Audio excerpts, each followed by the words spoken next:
have to fall, still can't stop it. Okay, that's working, that's working, that's working. Where's Josh? Yeah. Josh! Yeah. All working. Right, cool. I need to attach them to there. I'm going to leave that with you. Okay. But it is working.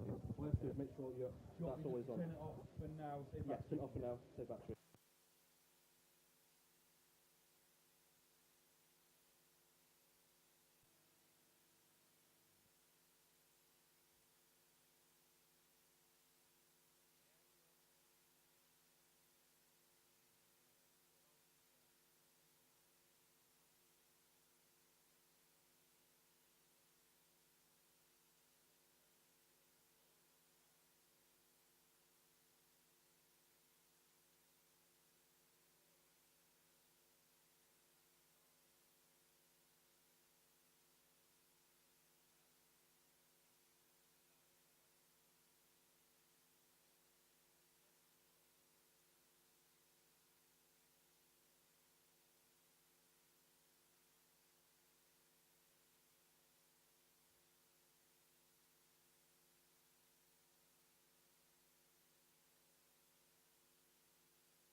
Welcome to Staffordshire University for this esports event.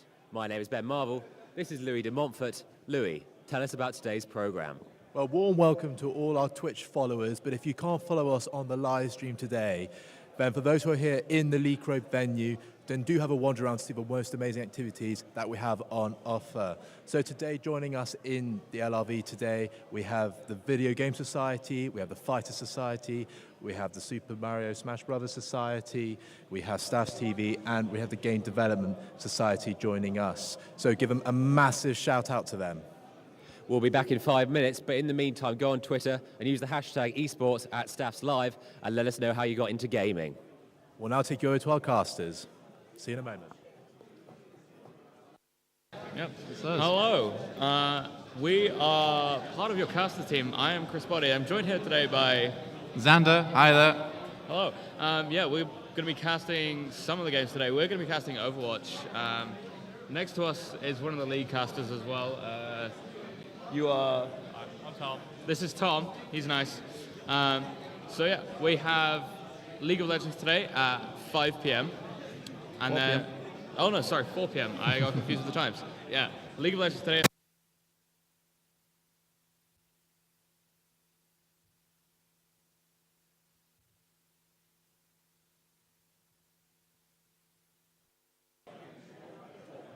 Okay, and so we are now back. We should also mention that, of course, Overclockers are supporting this event, which is very, very kind of them. They supplied all the equipment for today, and now we're going to go out to the floor. No. Okay, but in the meantime, we're going to discuss some of the games that are already being played. So we've got League of Legends and Overwatch. Louis, do you want to talk a little bit more about Overwatch? Well, I think it seems that it's a cracking game. We've got lots of game modes going on today. What are your thoughts on Overwatch? Well, of course, I'm a big fan of first-person shooters. I think it's different from some other video games, but I think it is a really good game that you can play interactively. And different from League of Legends, of course, which is a massive online battle arena. I think we've got a nice balance today between the two different main games. We do, of course, have other games. We've got Yu-Gi-Oh! And several other board games in the background. I mean, what are you looking forward to today, Louis? Well, actually, we're going to pass over to our man on the floor now, Josh Lias.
7 nights I haven't seen you for a while. You got me thinking, you got me lost in translation, I'm feeling gone.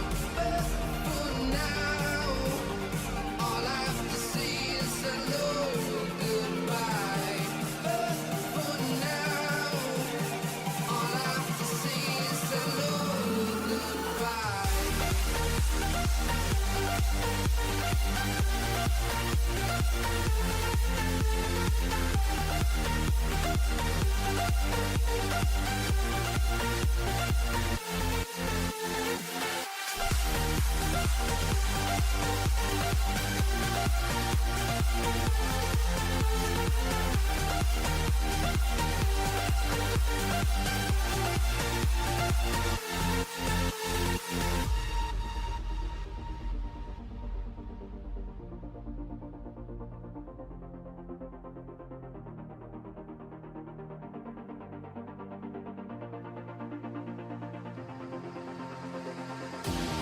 Seven days and 7 nights I haven't seen you for a while. You got me thinking, you got me lost in translation, I'm feeling gone.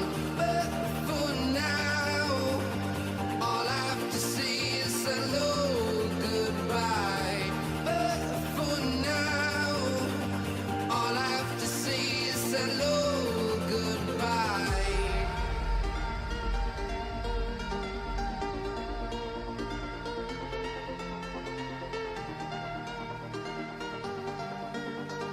All I have to say is hello, goodbye.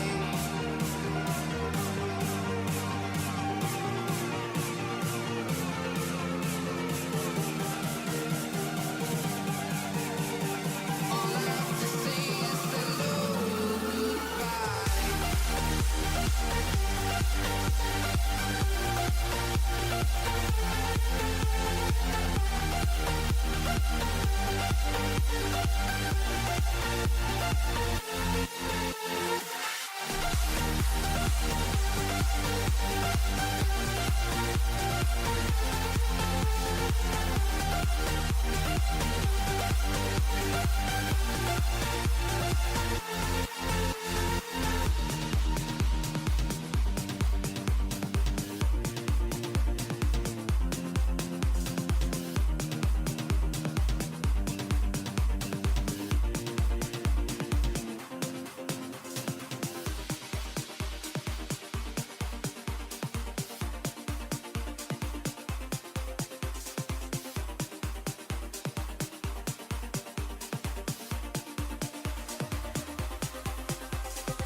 We are strong. We belong. Through the night we fight. With our love conquer all. With the fire in our hearts, this is what matters. All that matters. This is what matters. All that matters.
this is what matters. All that matters.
listen to that inner voice that is telling you to hold on.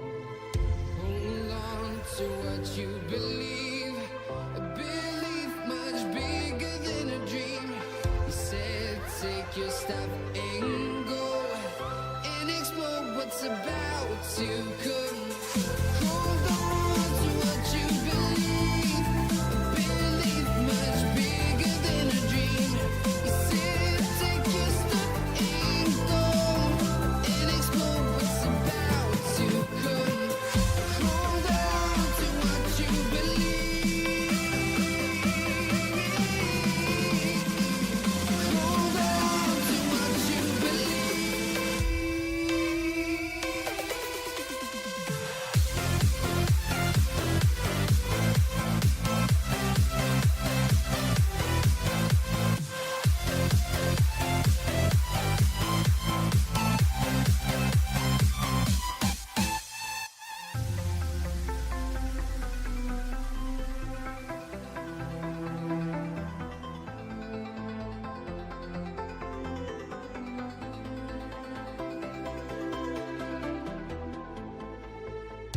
I remember when I was young, and my father told me, listen, son, listen to that inner voice that is telling you to hold on. Hold on to what you believe, a belief much bigger than a dream. He said, take your step and go and explore what's about to come. Hold on to what you believe, a belief much bigger than a dream. He said, take your step and go and explore what's about to come. Hold on to what you believe. Hold on to what you believe. A belief much bigger than a dream.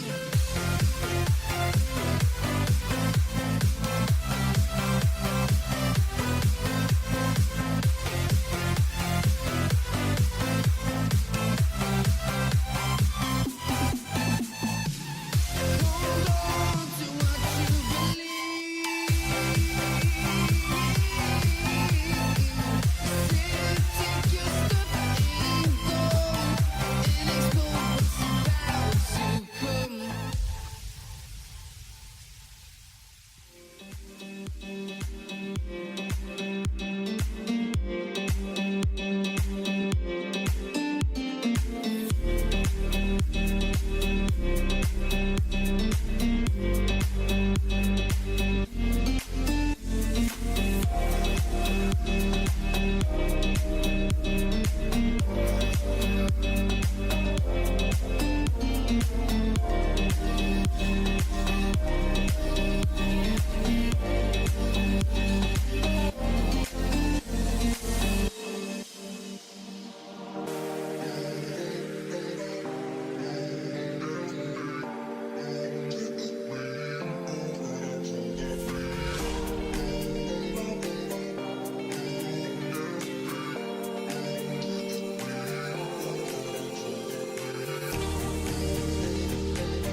Cool. So, I'm here at the Esports Taster event here at Stafford University, and I'm with the Myth Society. Now, first things first, are you a real society? Yes, we are a real society. You know, we do all sorts of events. We have, 100 plus members. You know, it's we do a lot. Yeah. First of all, what's your name? Because I have these people here don't even know who you are, where you can find us. Yep. I'm Alex Graham. I'm the communications officer for the society. Yeah, and we're Myth. We run, we do tabletop gaming, and we run events, 5 days a week throughout the uni. What got you into esports or gaming as a whole? Ooh, into esports. It's probably when I first started playing League of Legends, and the thing is, I just really wanted to kind of see the more professional scene, and ever since then, I've really enjoyed watching it, and just, yeah, I love it. Would you like to see more events like this put on at Staffs? Because obviously it is a big event we're streaming out to today. Would you like to see more of this, or do you think it's a little bit too stressful for you guys to come and set up and stuff? Oh no, I would love to see more events like this. It's fantastic we've had the opportunity to do this and be here today. Because there's too few esports events kind of like going on here in the UK that the fact that we get the chance to do something like this is awesome. Obviously, there's an esports degree starting next year here at Staffs. How helpful is events like this going to help boost that course here at the university? Oh, it'll be fantastic, the thing is, if there's more events, esports events, then obviously it's going to become, it's already gotten quite big in the last couple of years. But if, we're able to have more events, locally, and, more people are able to kind of go to them, then, it's really going to, it'll really help the course out. And, hopefully, it'll be a more desirable thing to do. Okay, I'm going to hand back to the holding screen and while I find some more societies to go and interview. So I'll be back in a couple of minutes with another society and tell you what they've got planned for today as well.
So I'm still here with the Myth Society, but I found them playing a game which I've been described as a little bit like Monopoly with trains, although I've been told not to mention Monopoly, but I already have. But this is a game that basically you get trains and tickets and stuff.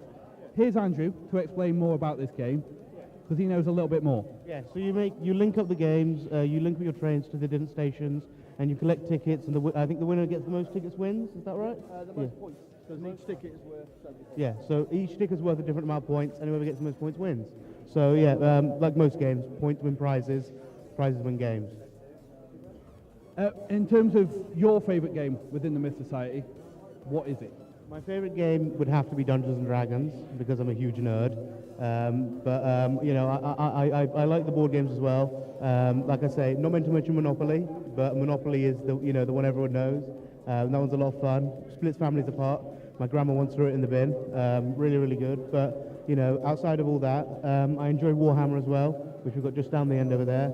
And I need to give the card games a go, but I'm going to do that soon. So I really just want to try everything. But yeah, Dungeons and Dragons definitely my favourite.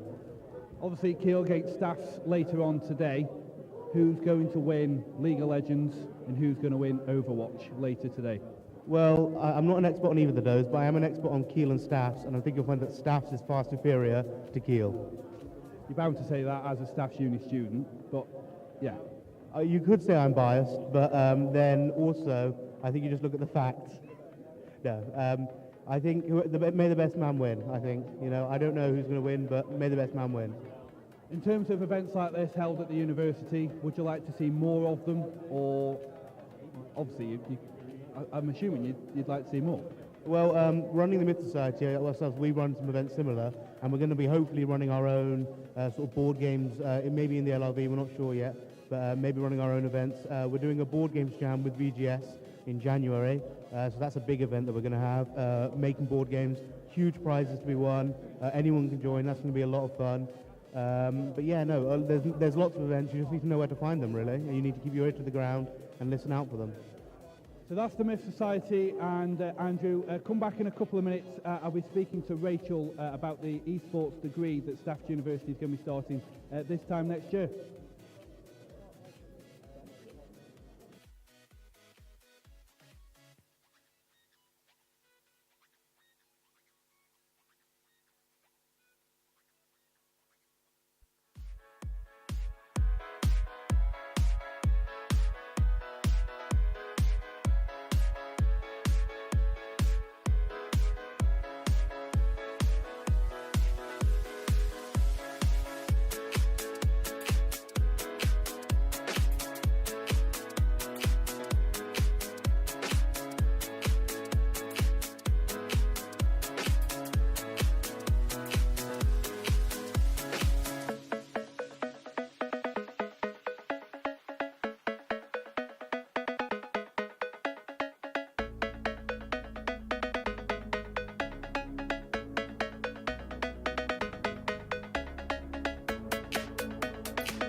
So I'm back here at Staffordshire University. I'm talking to Rachel, who's going to tell us a little bit more about the esports degree that Staffordshire University is going to be putting on as of next September. Rachel, I've been talking to a lot of people around the university and people saying it's just going to be people playing esports all day. Surely it's not. No, you're completely right. The degree has got a lot to do with esports, but it's actually not to do with about pro players, and it's not to do with playing the game. It's all about the business and the industry of esports. So that means that people will be learning how to put on events, they'll be learning about culture, they'll be learning about how to create and build teams. They'll also be learning about all the tech side, so streaming, layouts, and then they move on and even look at esports law as well. So it couldn't be further from the truth. Yes, they'll get to play esports, but outside the classroom. Have you had a lot of interest? Obviously it starts next year. Have you had a lot of interest already for next year? Massive amount of interest. I can't believe how many people are thinking they want to come on the course. When we first planned the course, we thought we'd probably get about 20 people in our first year, which is a good healthy size for a first year of something new. But as time's gone on, we've realised that that isn't going to cut it, and we've actually upped it now to 120 people. So 60 people on the BA, straight onto the level 4, so people have got 112 UCAS points, but also 60 people onto a foundation degree as well. So the foundation year means that people can come in who don't have enough UCAS points, might have been people who have been out of education for a while, and they get some English and maths, boring stuff I know, but they'll get that to mean that they can move on to do the full esports as well. Obviously a multi-million-pound industry now. A lot of people outside of the university you'll be talking to. Who have you been talking to in the industry for this degree? Yeah, we've had loads and loads of support from the industry. The industry is so excited that we've set up this degree. As we said, it's the first one in the world anyway, but in the UK, esports has needed quite a bit of a boost to get it well known, like it is in other countries. So in South Korea, it's massive, Malaysia, enormous. But in the UK, still relatively grassroots. So the industry have been really excited, and we've been working with people like Yuki, British Esports have been really, really supportive, and their vice chair, who is Ed Vasey, the ex-culture minister, he's been really supportive and sent us quotes about how excited he is. Also then working with people like Codemasters, Red Bull, lots and lots of different people right across the industry. Rachel, thanks very much for taking time out of your day to talk about this degree. We're all excited here at Staffordshire University, and we'll be back in a couple of minutes. We're going to be talking to some people that have actually attended the event from the public.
So I'm here with Paul, who's brought his son along today to Stafford University.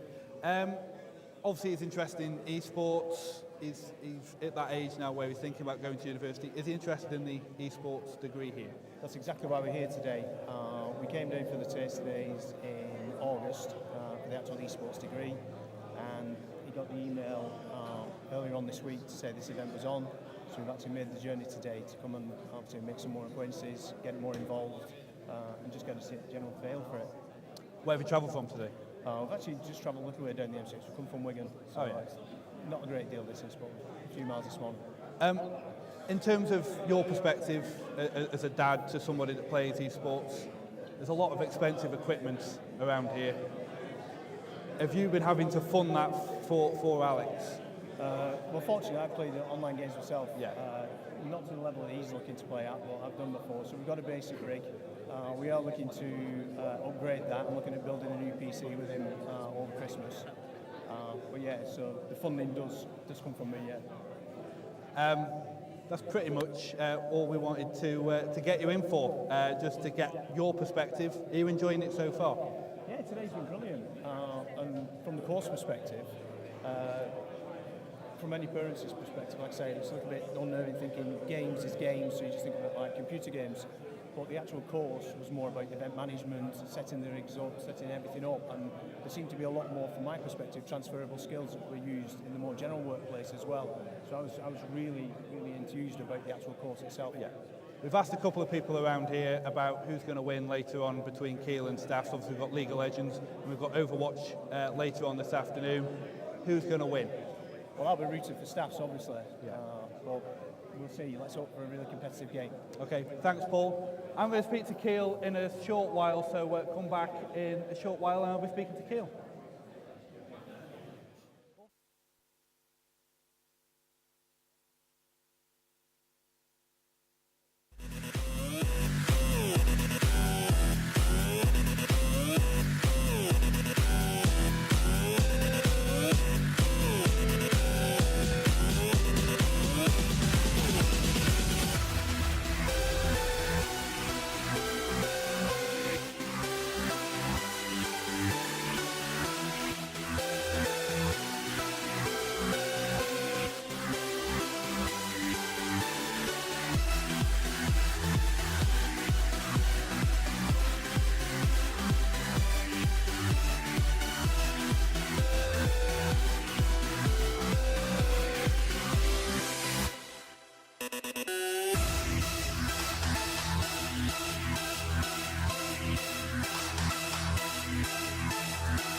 So I'm back here at Staffordshire University and I've dragged the enemy along.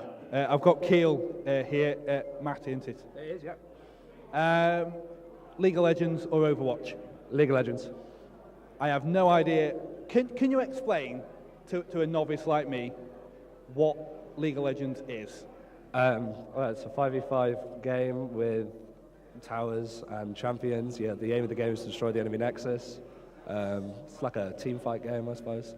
I don't know, it's like it's a MOBA, so yeah, you have to like objectives on each side of the map you've got to take and stuff like that. So you're on enemy turf, really. It's an exhibition match, as you've just been saying. A lot of people aren't rooting for Kiel in this. You are the underdogs, but does the underdog tag give you that encouragement to go on and win? Well, I mean, we did win varsity, so underdogs is a bit, inaccurate. And we're probably going to win this year as well, So I don't know. We've got a committee league team, so probably going to be a little more fun than competitive today. Our Overwatch team hopefully should put up a bit of a fight. Overwatch, do you know anything about that? Because I haven't got a clue about Overwatch. Can you explain a little bit? I've seen a bit of it, and all I can explain it is it's a bit like fantasy Call of Duty. So I think like my description of Overwatch is it's just like Team Fortress 2 with skins. I don't play Overwatch, so I don't really know. But I know we had the top team in the Newell last in the spring split, so we're a competitive Overwatch university, and hopefully we'll crush Staffs. They're going to crush Staffs, unfortunately. The Kiel team are in League of Legends and Overwatch. We're going to take a short break. Don't go anywhere, because when we come, we've got plenty more to come later. As we've just been talking about, we've got League of Legends and Overwatch. And if you are in the area today, why don't you pop down? It is free. It's happening all day, really, right through till about 4 or 5 o'clock today. The League of Legends and the Overwatch games take place at about 4 o'clock this afternoon. So, like I say, if you are in the area, pop on down and come cheer on Staffs or Kiel, whoever you support.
Sorry to disappoint you, but there are no vampires. There never were vampires, and I hope there are never going to be vampires.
Ready to go.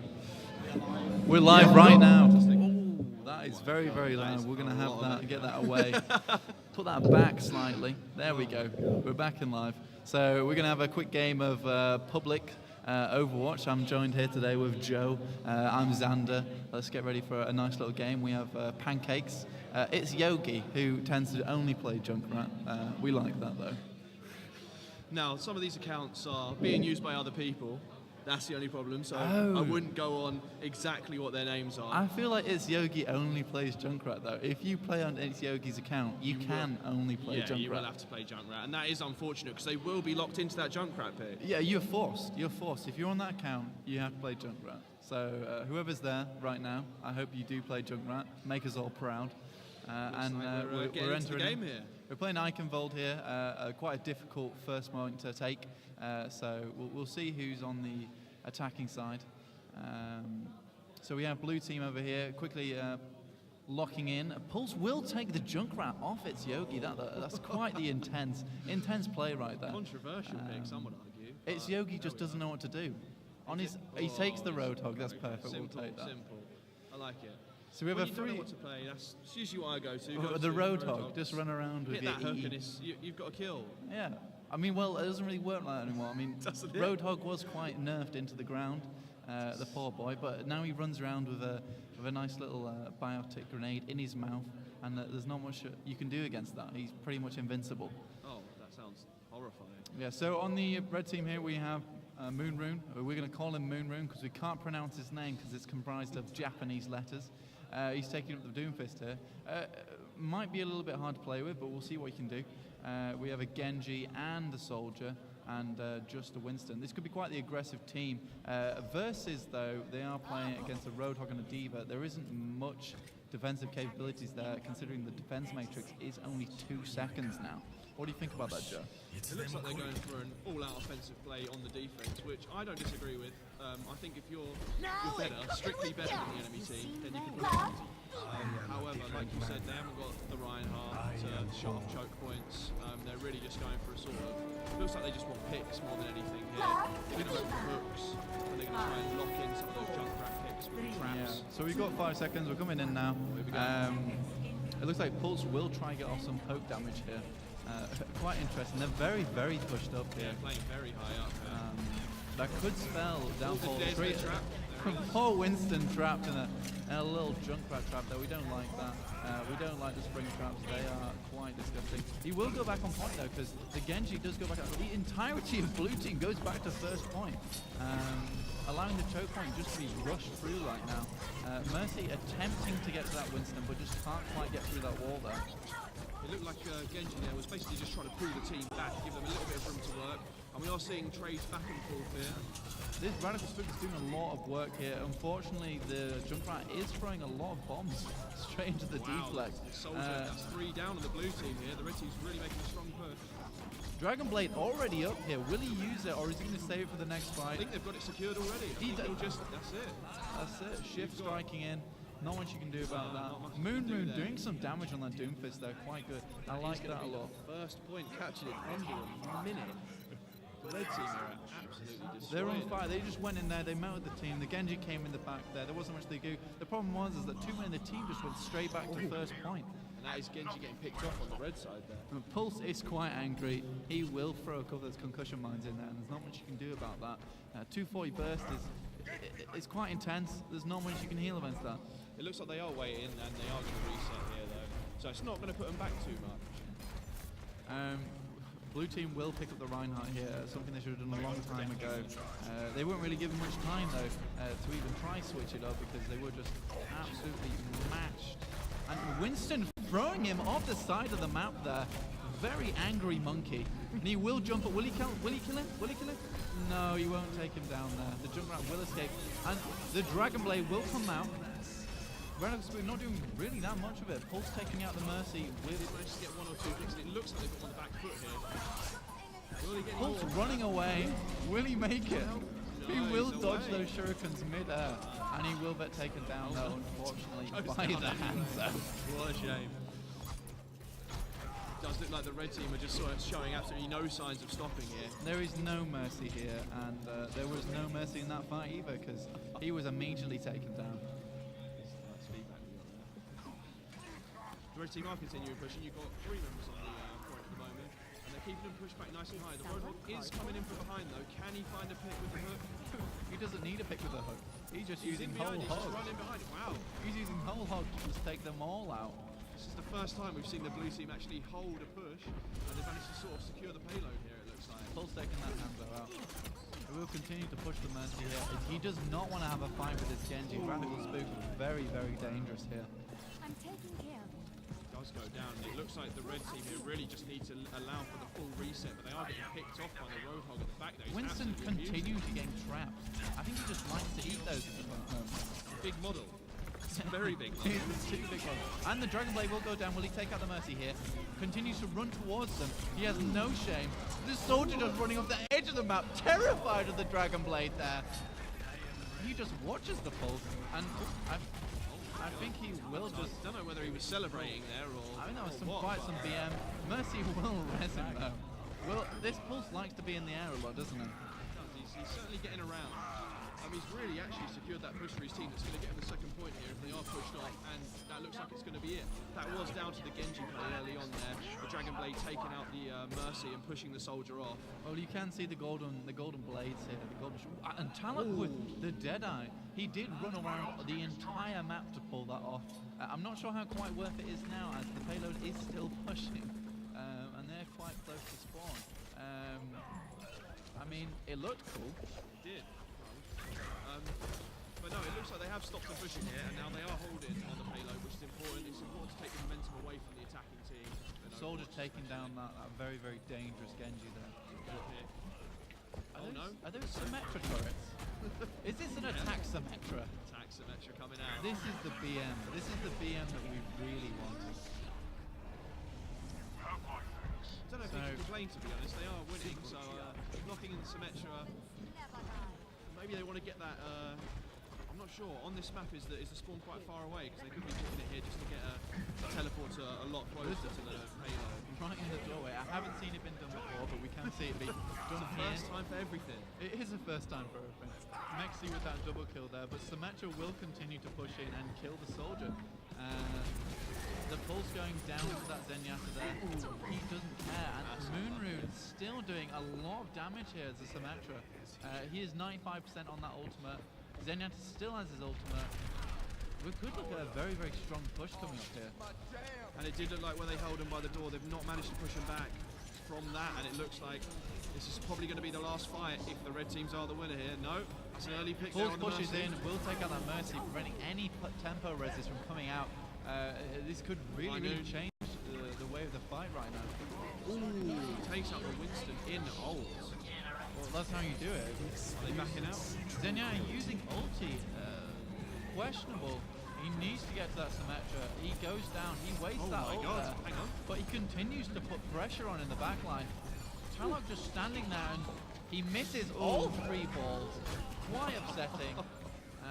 That is unfortunate. Very, very unfortunate. I feel like Talok made the right play there.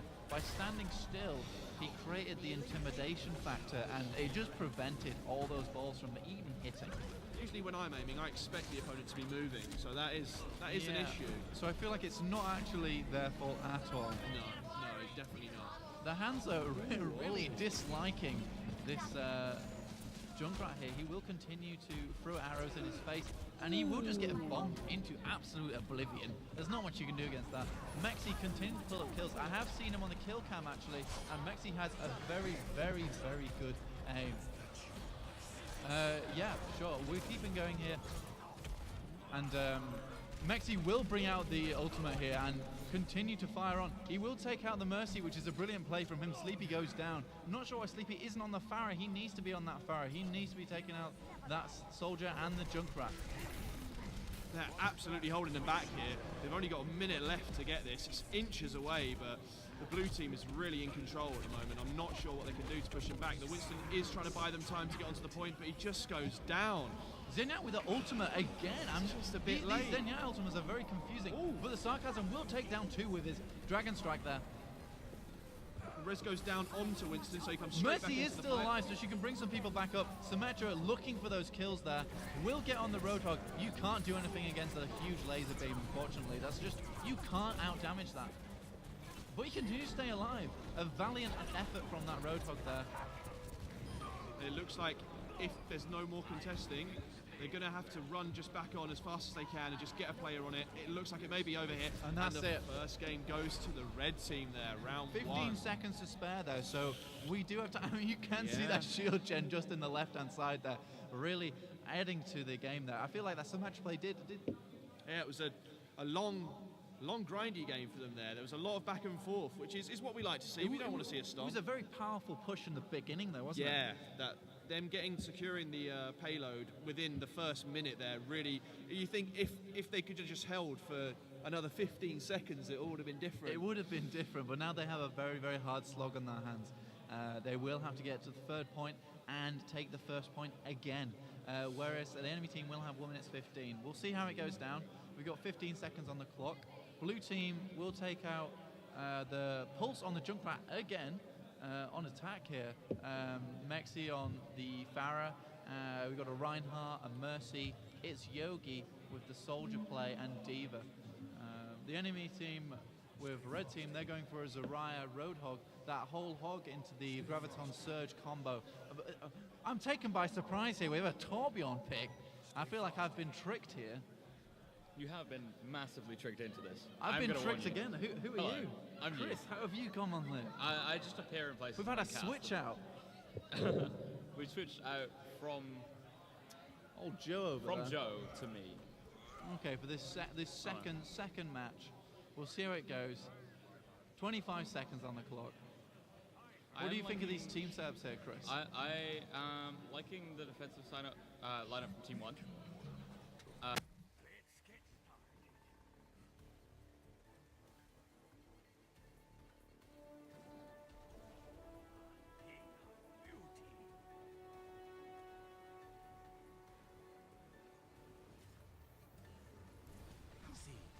Defend objective A.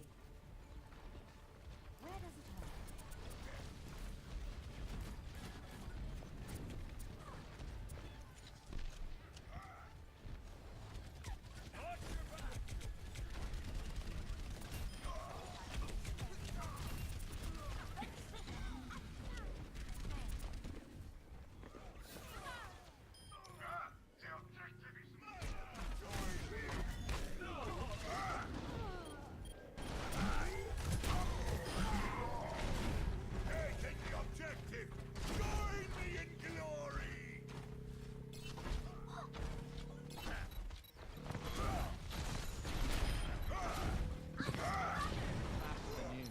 Two people on the point there.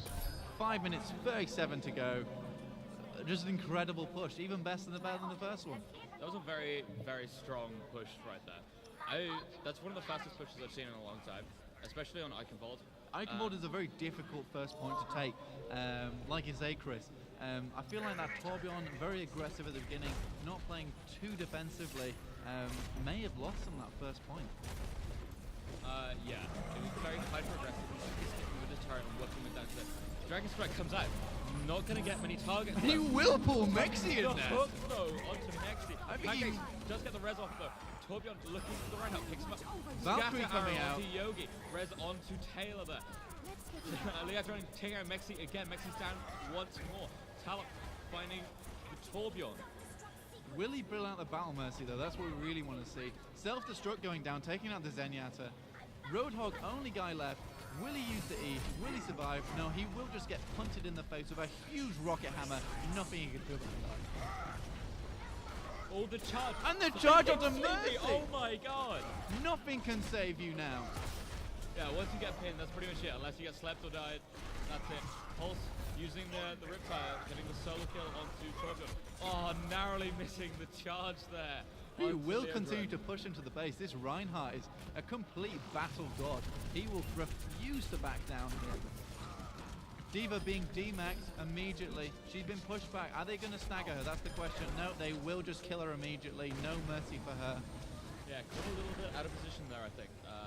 Bit too far forward, kind of out of the the defensive area.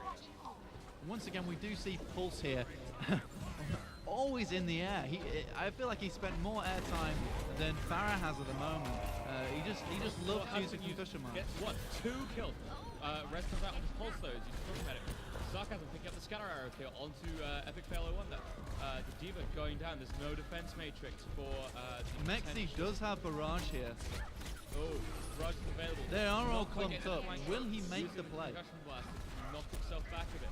They're very clumped up. Get the head. Dragon Strike comes out, picks up 2 kills. Can't get 2 Yogi kills. down. And he will barrage straight to the Zenyatta. Absorbed by Transcendence there. And he will kill himself as well, Amazing just play to add by Leandro. insult to injury. It's the combo of having your entire ult absorbed by a Transcendence and then killing yourself on the roof. It's completely upsetting. There's not much you can do about that. Now red team will be without ultis, very low on percentages, whereas the blue team, they still have It's Yogi up with his tactical visor. We've got the Valkyrie and Pulse with Riptire there. They might not even have to use all of them, Chris. They can just use Riptire to bring them back the point. Maybe just charge it into a wall for a little while. There's no ult available for the defending team. The only one close is the Hanzo, the Dragon Strike again. But the rest of them are all under 50%. It's going to take them a while to actually get the ult. And the ultimate self-destruct will go down. How many targets can he get? It's going to pick up the one target. Take out the Zenyatta there, which is decent. There's one res available for Sleepy. Sleepy does use the res on Leodra. So we're going to be seeing both healers after the moment. Little fight going on between the Torbjorn Diva will and demecha, and he Molten will Core has use been Molten used. Core. That is a terrifying sight, and he's chasing after him right now. Will he escape? That's the question. No, he will take him down with his turret. Tactical advice used by Yogi then. The turret is picking up 2 kills there, shutting down the ult and picking up the kill onto the Diva. Try using the whole hog to take out Mexi as well. That turret. Turret doing work while he's not even near it. He didn't even need to be near it. He just popped Molten Core to survive the Diva. And in the backlines, that turret was like, no way, Jose, you aren't coming onto my point. No ults for you, I'm afraid. I'm just going to shut you down. We have Radical Spook here with Dragon Blade, and we have another Dragon Strike. Can the Shimada brothers bring about a change in this last fight now? The Oh, charge narrowly missing the charge. quite a few people. He's going to try and find Saka. Manages to pick up the No fight track. mercy, They're Mercy, trying to don't get the try. res with the Mercy there. Shao It's will not come up right. now. Will he find anyone for it? Earthshadow is available. We're going to see how he's going to use it. He's going to get the shot again, but He's he's going to hit all. running. Earthshadow. Shadow goes down. Gets Takes 2. down the Mercy.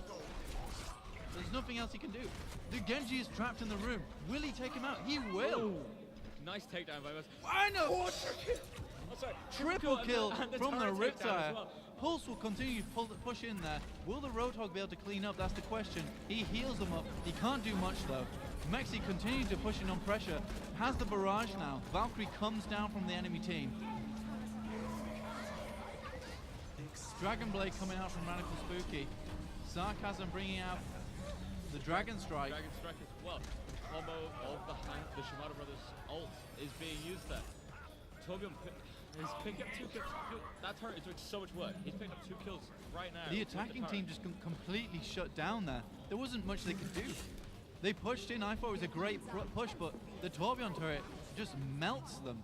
They're not coming in. So we're seeing 1 minute 40 left on the clock to get this last push completed. Does go for the charge, man. Narrowly misses it. Gets hooked for his efforts though. Self-destruct. very Picking up nice 2 self-destruct kills. there. Pancakes picking up the res on touch.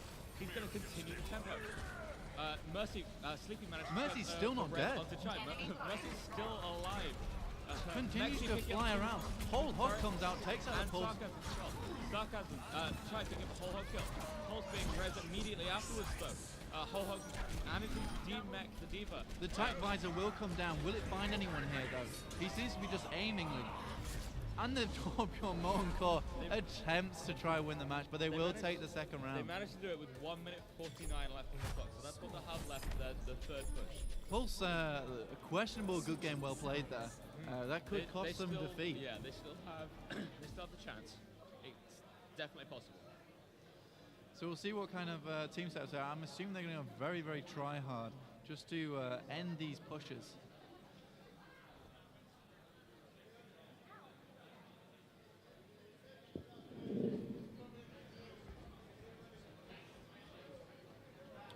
So So we're looking at the team sets right now. So on the defense here we have Pulse on the Xenia. He will pull off the Junkrat here. Give it to It's Yogi. Like I said in the beginning, that's who needs the Junkrat. If you give It's Yogi the Junkrat, it's an instant win. That's what we need. So you've got the D.Va and the Reinhardt. D.Va there just as a huge big tank, big meat shield there. Reinhardt in the front, cutting off the choke. Mexi on the Soldier. I have seen Mexi recently.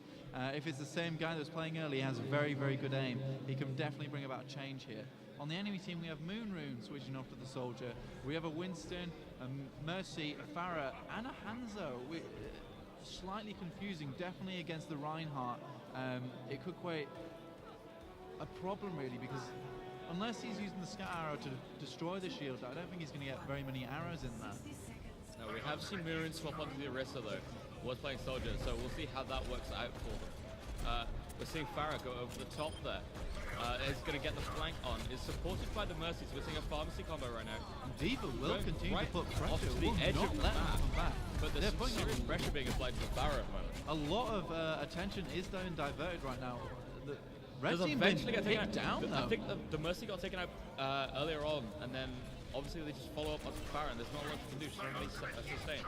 A little duel going on between the D.Va and Sarcasm at the moment. Hanzo desperately trying to climb that wall there, get out of the sights of that meat shield.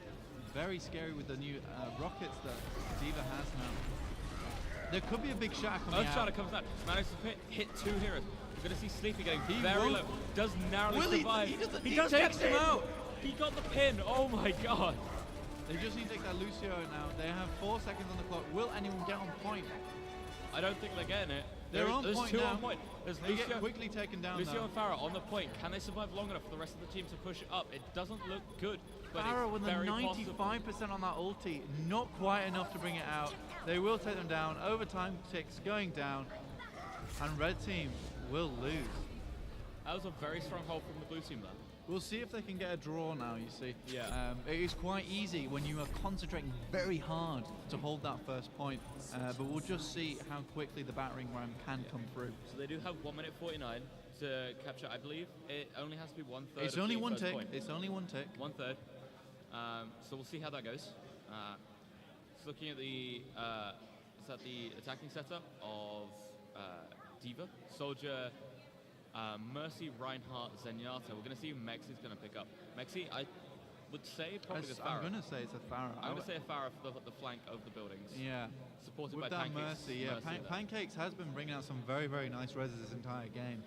Epic fail. It's a questionable pick onto the D.Va because she won't get any ulti charge. I think she's quite confident, however, with her rockets and using that boost to get around the map. The enemy team will pick up the Symmetra, though. Quite the annoying pick.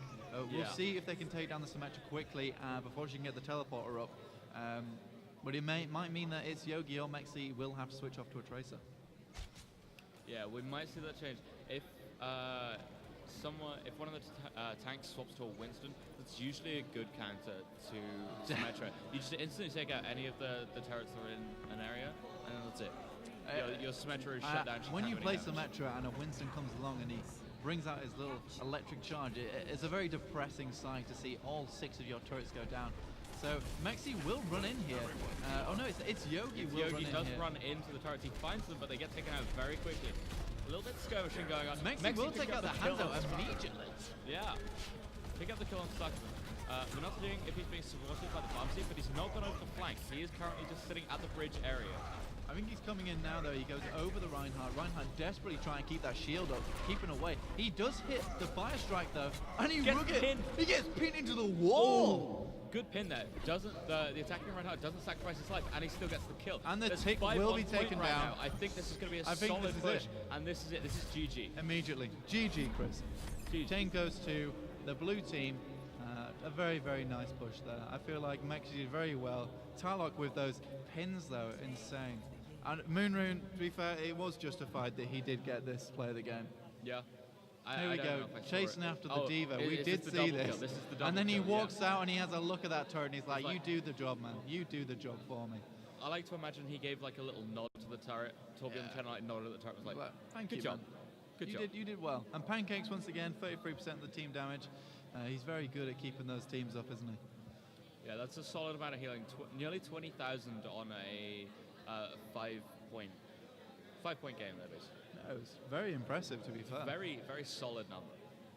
I always like to see how much they can get in terms of healing. So we're going to bring this down now. The next match is going to start in 4 seconds, but we're going to stop casting now. We're going to send it on to the public.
So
okay.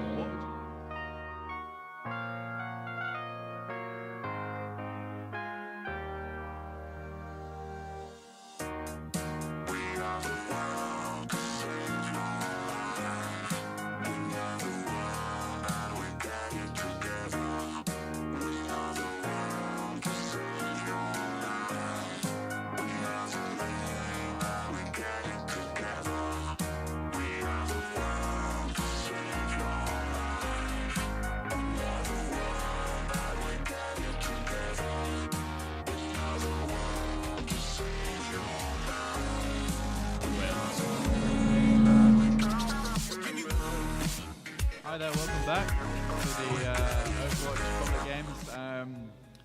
Just so you know, we're down on LRV on the campus road. If you want to come down here watch a couple of games and be around for the events later on. At the end of this game, we will have a 15-minute intermission, and then after that, we'll have some league games. Yeah, it's going to be going on all day, so if you can't come down right now, feel free to come down later. We're going to be continuing with the public games until 4 o'clock when we do the exhibition games of League, and then the follow-up exhibition game of Overwatch.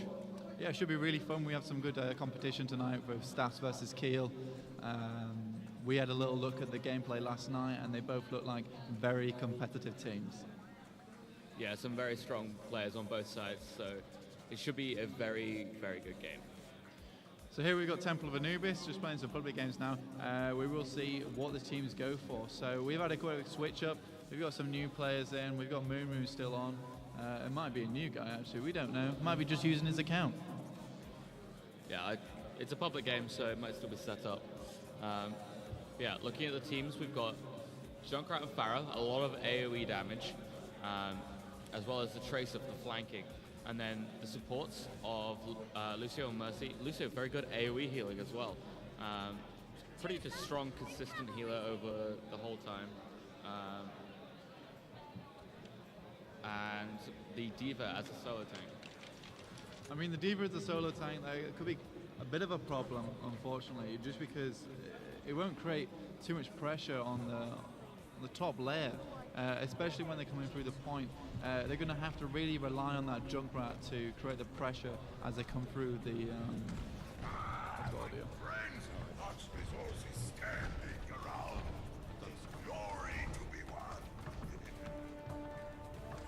So we're going to start the game off here. We've got the Tracer coming out on the enemy team. That could be quite good for going through right on the right side.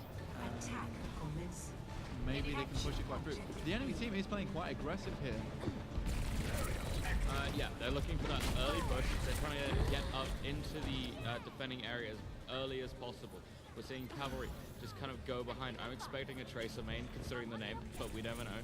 He is already on the point. He knows that route. He's going to be skirmishing with the D.Va. Pulled the entire team back by himself. He has gone down for his efforts, though. It depends whether he'll get the res off from Pancakes. Holigo picking up the kill on Moon Runes there. So a little trade, 1-for-1. Orange picking up the kill on Pancakes, so there's going to be no res available there. No tempo res indeed. The Tracer did a very good job pushing them all the way to the point. However, just the red team just couldn't do really much with it. They've pushed it a little bit, but they just seem a lot of stragglers right now. Not throwing a lot of damage. Zarya is quite charged though, at 60%. Yeah, I think they are lacking with only the solo support. Maybe if they had 2 supports, they'd be able to keep it alive for a little bit longer. The Zarya is a good pick though. Especially against the Junkrat, yeah. Especially. A lot of burst time from Junkrat, and she can just get rid of a lot of that. Red team are looking to be pushing in here. Junkrat does have his ult available. He is very low though. It's going to be. I don't know where he's going. He's trying to get out, but he's not managing to. Does eventually get taken down by Kakibuza there.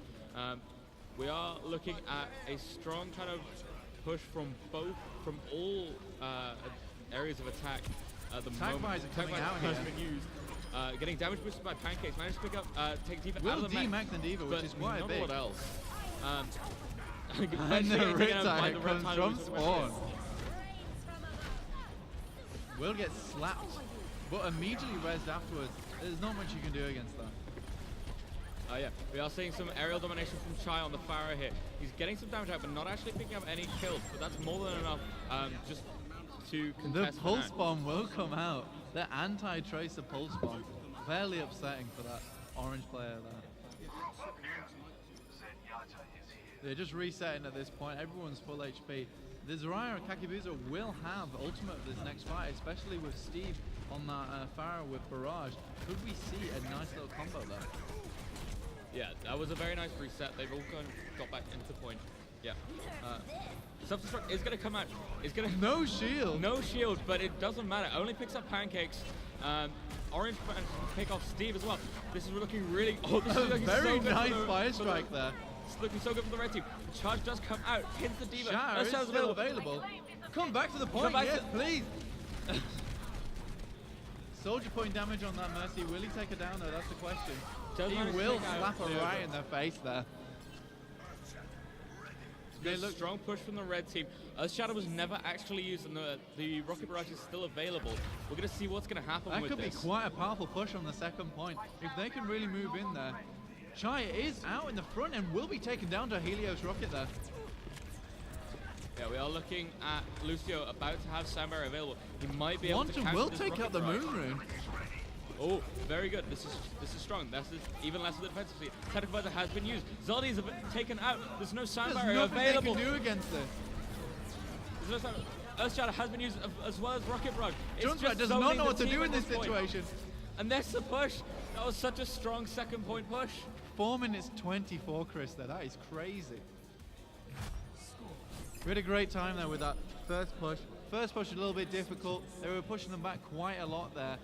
However, as soon as that Reinhardt had that almighty charge into the first point, there wasn't really much they could do there. The entire team was just split.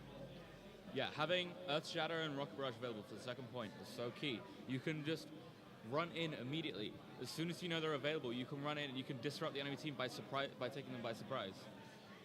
The Earthshatter just came out. It was very unexpected. I didn't suspect it coming out straight into the spawn though, but it caused quite a lot of ruckus, and there was really nothing they could have done. The barrage came out fairly quickly afterwards, and Junkrat, as we saw, was just flabbergasted, did not know what to do in that situation. Yeah, ran back to his spawn.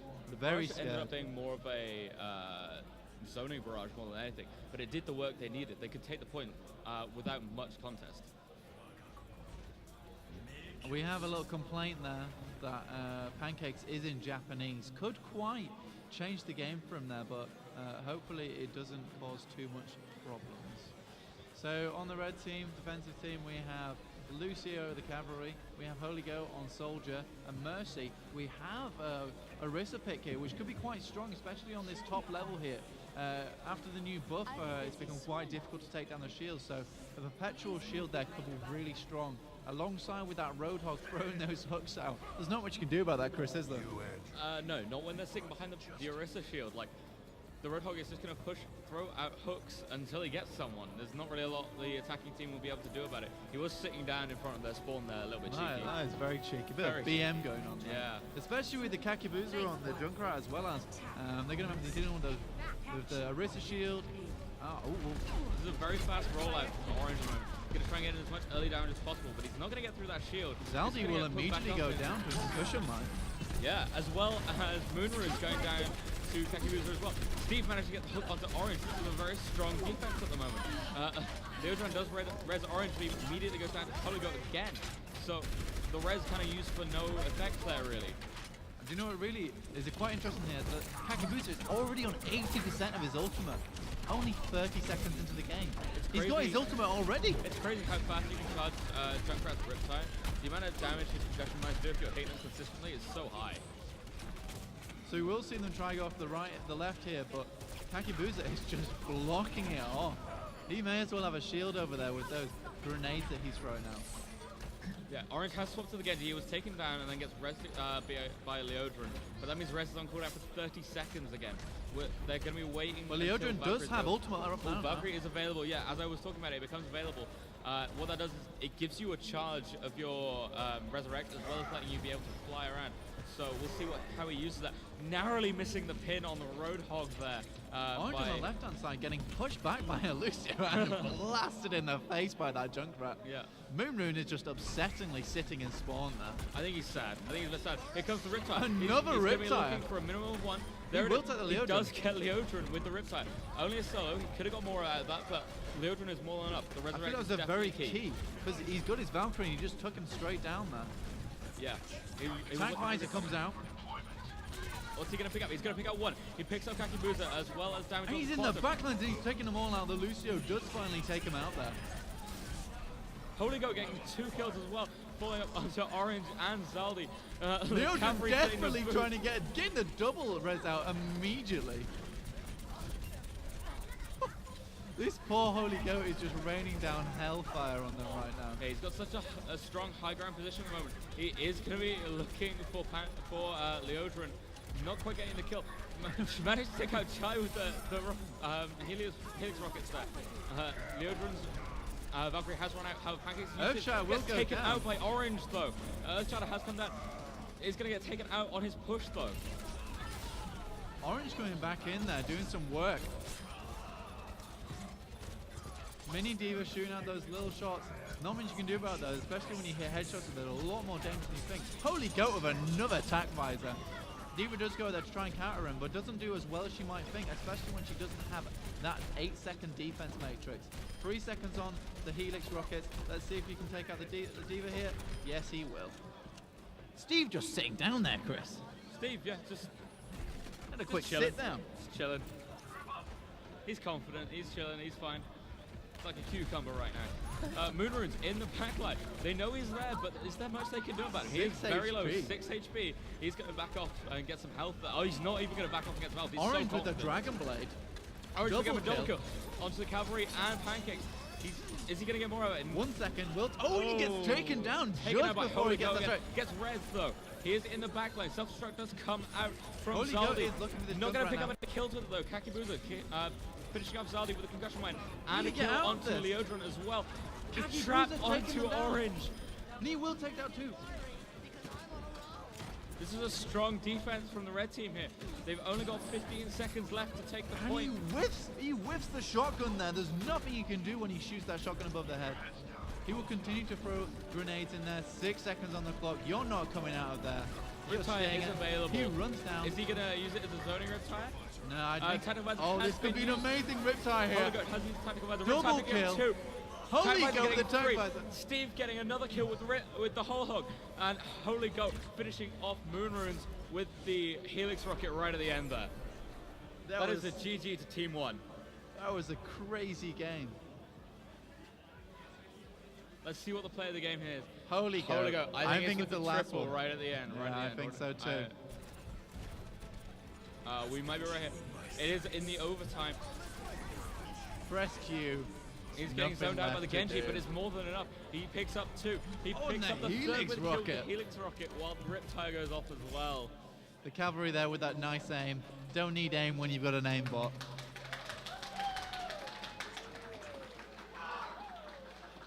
"34 eliminations in total with a 24 kill streak. That's incredible. So we're going to take a quick break here, 15 minutes. We'll join you then. We'll have some league games after this, so we hope to see you then.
Hey guys, so we are with 8-Pack and he's trying to do some extreme overclocking, which is quite an insane feat, to be honest. We have live liquid nitrogen with us today. What do you think of this, Josh?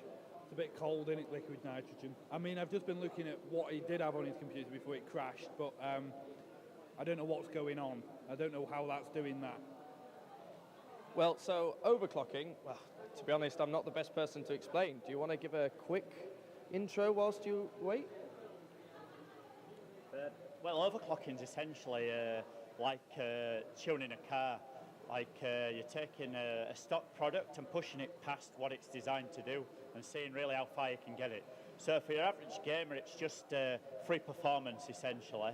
But what we're doing here is like drag racing, trying to get the absolute fastest out of the CPU. And what bottlenecks the CPU to whether you can go really high on it is, of course, the quality of the silicon that you have. So you try and select a really good CPU. The temperature and the voltage that you can apply. The voltage is causing the heat, and obviously the liquid nitrogen here is helping us just to cool it down. Okay. Oh, it's absolutely fascinating. I mean, as you were saying, for gamers, I've tried overclocking my PC just to be able to get those couple of extra frames or that little bit extra physics performance in a game. But when you're saying something like this, does it have a real-world application? Well, yeah, of course. I mean, actually overclocking 8-Pack machines are used by stocks and shares traders around the world, Formula One teams, Superbikes teams, people who want to render movies as fast as possible. So in Hollywood, you know, several of the big studios have 8-Pack machines, this kind of thing. So anywhere where there's something time critical and cost is not that much of an issue, because to find the best overclocking parts, you have to take, say, maybe 100 CPUs and then bend them into certain speed categories, which takes time. If cost is not important, but speed is, then that's the industries that usually use 8-Pack systems, if you like, or 8-Pack corporate machines. Yeah, well, I myself, I'm a visual effects artist, so being able to render that After Effects video or that 3D model is most definitely something which I'd be looking into if I had the price tag. So Josh, from hearing that, what do you think? It's pretty cool, really, isn't it? That like it can be used to in terms of slowing, cooling the computer down to speed it up. I think that is what I've just basically got out of that. I know a little bit more about it now, and that it is quite cool that you can use liquid nitrogen in computing and it won't break it. As you can see, the problem I've just had here is like the ice on the memory. These memories are Samsung B die, the IC, so it's able to overclock very high, but it doesn't like the cold. So the CPU really does like the cold as you can possibly make it, but the memories don't. So as you can see here, I've got the hairdryer trying to keep the memories warm, but obviously I wanted to talk to you, so I poured in the pot and some went on the memory, which has caused the system to crash. Oh, but anyway, damn. that's the essentially the issue. In the past with the DDR3, the best overclocking memory was called PSC, and you could really cool that down. You had pots on it and you could cool that down really, really low, and it worked great. Whereas the DDR4, this particular IC, which is the best one for overclocking, hates the cold. So as soon as it ices up, it crashes the system. So that's the problem here. So I need to use the hairdryer to heat up the memory, dry it all out, and then I can start trying again. It really is fascinating. It's something I've always been interested in. But like you say, the contrast of the cold and the heat. In the sense of the RAM, you were talking about bottlenecks, obviously. And I mean, if we were to give an explanation of what a bottleneck is, you could have the fastest horse in the world, but if you don't have the jockey to ride it, or you don't have the track to run on, you're never going to get that horse to as fast as possible. I mean, with the RAM, do you have to overclock the RAM itself to be able to achieve better speeds in benchmarks? Essentially what we call overclocking the RAM, or indeed the cache of the CPU, is efficiency. So what you're trying to do when you're overclocking for world records or for the best possible score is to make everything within the system efficient, so that the clock-for-clock performance that you've got the CPU to actually makes accounting points. So if you don't see the memory, you have to overclock the CPU much higher to get the same score. So it makes the score efficient, if you get what I mean. So the memory does help, especially in the benchmark that was running there, Cinebench. It needs high memory and response to it. I mean, Cinebench is just, if you like, it's just emulating, essentially doing a rendering like you would do with your movies or whatever at home. I've used it once before. And the faster that you push the memory, the quicker you get the job done. So that's essentially why I'm using this IC memory. Otherwise, I could just put a memory in there that isn't affected by the call, but the score and efficiency would not be as good. You know, and I'm always trying to get the best score I can, of course. Yeah, of course. Well, I hope everyone on the stream and out here has enjoyed watching this. For me, it's fascinating. I'm going to stick around here for a lot longer. But if you are interested in overclocking extreme PCs or anything in the computing world that will, kind of blow your mind, Overclockers UK are here today at the LRV on the Staff's Leek Road campus. Come along, we've got some VR to try. APAC's going to be doing more of this fantastic overclocking and is welcome to talk about it all. And yeah, I hope you've all enjoyed, and we're going to go back to, I think, some League of Legends.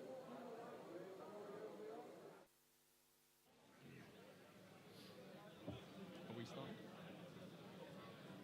Wait for them on. I'm in one screen, so. I think we're on.